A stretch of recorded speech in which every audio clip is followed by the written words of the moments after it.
Hi, this is Axel, filling in for Kevin Given. Kevin fled Hurricane Milton, leaving Tampa Bay for Gainesville. Since his recording equipment is in Largo, I will fill in again for him, your friendly neighborhood AI host.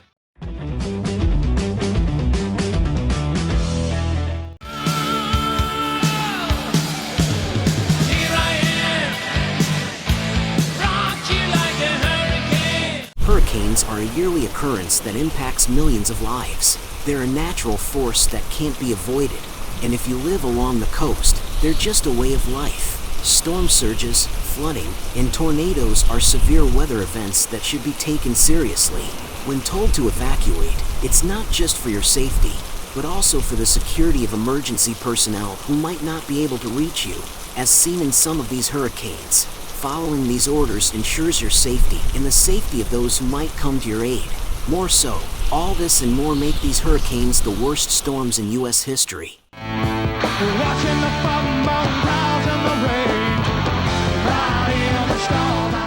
The fifth worst hurricane in U.S. history is Hurricane Dana or Hurricane Lorenzo in Puerto Rico. It had an unusual track and was the only hurricane to directly hit the mid-Atlantic, Florida, and New England, sustaining hurricane-force winds in 1960. It teetered between Category 4 and Category 3. Still, it ultimately hit the Bahamas as a Category 3 with wind gusts of 173 miles per hour over much of the archipelago, a strong enough force for smaller islands in the chain to be flattened. Nevertheless, the storm struck the Florida Keys before making landfall near Naples. Hurricane Dana re-entered the Atlantic Ocean as a Category 1 storm that wreaked havoc up the eastern seaboard, but not before strengthening to a Category 2 storm. It would eventually make landfall in Long Island, New York. Riders of the storm, into this house we're born. The fourth worst hurricane in U.S. history was Hazel. Hurricane Hazel, the deadliest storm of the 1954 season, made landfall near the border of the Carolinas as a Category 4. Before hitting the U.S., 469 people were killed in Haiti.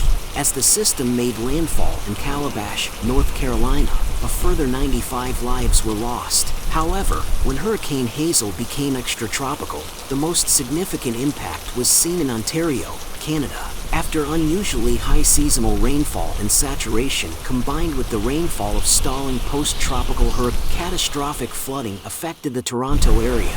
Rivers and streams swelled to levels not seen before, killing 100. A lack of familiarity with severe storms was primarily blamed for the calamity in Canada.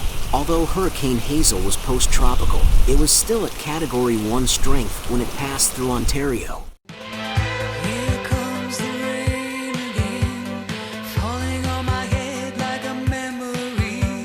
The third worst hurricane in U.S. history is the New England hurricane of 1938.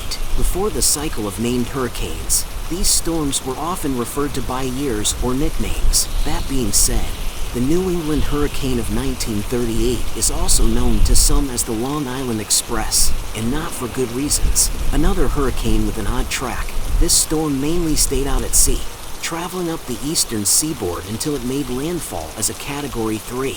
One reason this storm got its nickname was how quickly it was moving when it struck New Haven, Connecticut, at 47 miles per hour. Long Island saw most of the damage, with areas experiencing life-altering storm surges over 12 feet in Connecticut and Boston.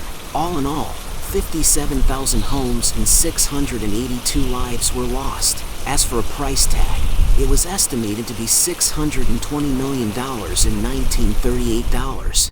Like a moving crowd, I'm up on the road and everything. I love it! I need it! I need it! The second worst hurricane in U.S. history was the Great Miami Hurricane of 1928. Who knew one storm could end the 1920s land boom in Florida? The Great Hurricane of 1926 impacted most of southern Florida, especially the Miami area.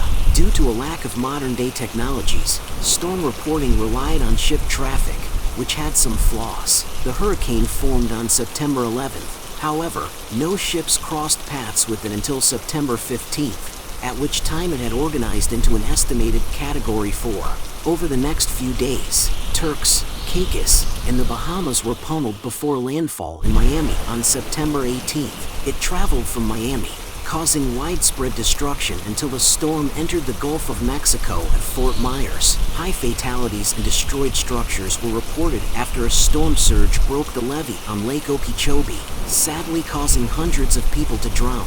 In all, $100 million in damage was recorded, making it one of the most expensive storms in the U.S. Before we look at our number 1 pick, I am not covering Helene or Milton because they haven't been ranked yet. Milton has yet to make landfall since the recording of this video. Also, let's look at some notable mentions before our number 1 pick, Hurricane Andrew.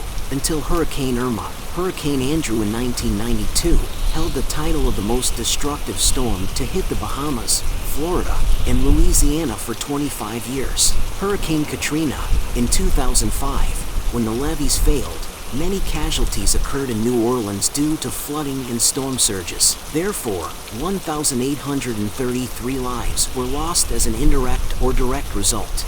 Hurricane Maria, in 2017, a monster Category 5 storm formed. Puerto Rico took a direct hit, becoming the first storm to hit the island in over 8 years. This storm also created the worst blackout in U.S. history when the entire power grid was taken down. With wind gusts of 175 miles per hour, it's easy to see why. That's great, it starts with an earthquake, birds and snakes, an airplane. It's the end of the world as we know it. The number 1 worst hurricane in U.S. history was the Galveston Hurricane of 1900. On a scale of deadliest U.S. storms, the Galveston Hurricane of 1900 takes the cake and is the second deadliest storm in U.S. history, next to Hurricane Mitch for human fatalities. It is estimated that 8,000 people perished, widely brought on by storm surges exceeding 12 feet along the coastline. Out of a population of 38,000, 10,000 people were left homeless. However, the hurricane of 1900 affected not only human life but also Galveston's economy. When many investors pulled out of development projects in favor of Houston, have you ever wondered what killed the golden age of Galveston? It was the hurricane of 1900. Furthermore, as a direct result, 3 engineers drew up plans to amend the Gulf of Mexico shoreline around Galveston Island by raising it 17 feet over 10 miles to prevent disastrous flooding again. That was our show for today. What did you think? Did you know about these dangerous hurricanes from the past? Let me know your thoughts in the comments section below. Also, check out my Carl Vincent Vampire Hunter franchise in the comments section, and I'd be honored if you subscribe to my channel. Click the bell to stay informed. Until next time, this is Axel and for Kevin Given saying live long and prosper. May the force be with you and keep reaching for the stars.